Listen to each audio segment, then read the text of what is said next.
السلام علیکم دوستو، اخبار کے اردو ویب چینل میں خوش آمدید۔ آج ہم ایک ایسی شخصیت کے بارے میں بات کریں گے جنہیں شیر خدا کہا جاتا ہے۔ یقیناً آپ جان چکے ہیں آج ہم کس شخصیت کے بارے میں بات کریں گے۔ جی ہاں، حضرت علی کے بارے میں آپ سے کچھ معلومات شیئر کریں گے۔ اسلامی تاریخ میں شاید ہی کچھ ایسی شخصیات ہیں جن کی عزت اور رتبہ اتنا بلند ہے جتنی حضرت علی ابن ابی طالب کی ہے۔ ان کی زندگی اور تعلیمات ہزاروں لوگوں کو دنیا میں متاثر کرتی ہیں۔ حضرت علی مکہ کے پاک شہر میں پیدا ہوئے۔ حضرت علی ابن ابی طالب سن 600 عیسوی میں پیدا ہوئے۔ وہ حضرت محمد صلی اللہ علیہ وسلم کے چچا زاد اور داماد تھے اور 4 خلفاء میں سے آخری خلیفہ تھے۔ ان کی والد ابو طالب ابن عبد المطلب اور ماں فاطمہ بنت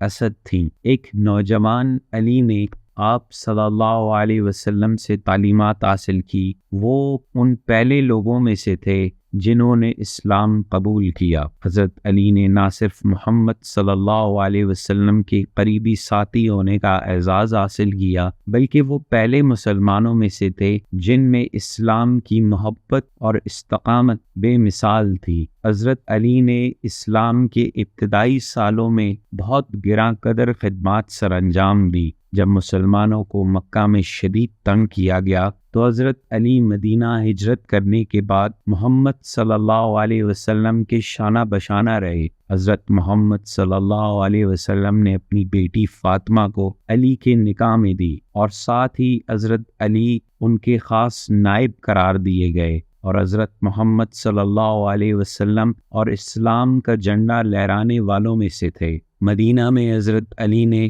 حضرت محمد صلی اللہ علیہ وسلم کے نائب کا کردار ادا کیا۔ انہیں قرآن کے لکاری ہونے کا اعزاز بھی حاصل ہے۔ 628 عیسوی میں حضرت علی نے صلح حدیبیہ کا شرط نامہ لکھا جو مسلمانوں اور کفار مکہ کے درمیان امن کا صلح تھا۔ 631 عیسوی میں حضرت علی کو اسلام کا پیغام دیے یمن بھیجا گیا، جس کے نتیجے میں ہمدانیوں نے اسلام کے پیغام کو پرامن طور پر قبول کیا۔ حضرت علی نے مسلمانوں اور بنو خزیمہ کے درمیان خونی جھگڑے کو بھی حل کیا۔ حضرت علی اپنی بہادری کے لیے مشہور تھے اور اپنے دشمنوں میں بھی اپنے دلائل کی وجہ سے مشہور تھے۔ انہوں نے جنگ بدر اور جنگ خیبر میں اسلامی جھنڈے کو لہرایا۔ انہوں نے حضرت محمد صلی اللہ علیہ وسلم کی حمایت میں جنگ حنین میں بھی بھرپور طور پر شرکت کی اور خیبر کی جنگ میں مسلمانوں کی فتح انہی کی ہمت کا نتیجہ کہا گیا، جہاں انہوں نے دشمن کو ناکو چنے چبوائے۔ حضرت علی نے ایک بہت بڑے کافر عمر بن عبدو کو خندق کی جنگ میں ہرایا۔ اسلام کے شروعات میں جب اسلام کے مقابلے ہوئے، حضرت علی صف اول میں لڑنے والے اور ہمت سے لڑنے والے مسلمان تھے۔ ان کی بہادری نے انہیں اسلام کا شیر یعنی شیر خدا کا درجہ دیا، مگر حضرت علی صرف ایک سپاہی نہیں تھے، ان کا علم اور ان کا شعور بھی ان کی وجہ شہرت ہے۔ حضرت علی نے اسلامی قانون اور سیاست کو ترتیب دینے میں اہم کردار ادا کیا۔ ان کی تعلیمات آج بھی اسلامی قانون کو متاثر کرتے ہیں۔ ان کے بلند مقام کے باوجود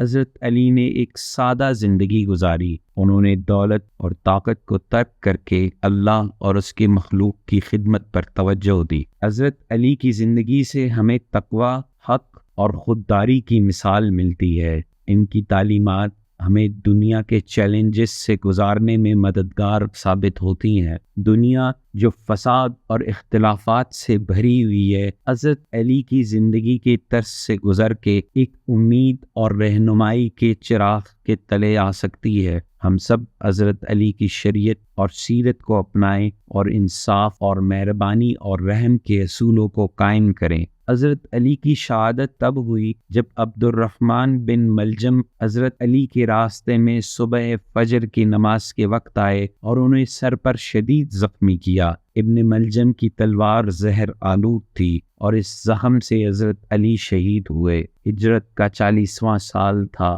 21ویں رمضان کی تاریخ تھی اور 63 سال کی عمر میں انہوں نے شہادت نوش فرمائی۔ تو دوستو، آج ہم نے حضرت علی کی زندگی کے بارے میں جانا۔ مزید ایسی معلوماتی ویڈیوز کے لیے اخبار کے اردو ویب چینل کو سبسکرائب، لائک اور اپنے دوستوں میں شیئر کریں۔ ملتے ہیں اگلی ویڈیو میں، تب تک کے لیے اللہ نگہبان۔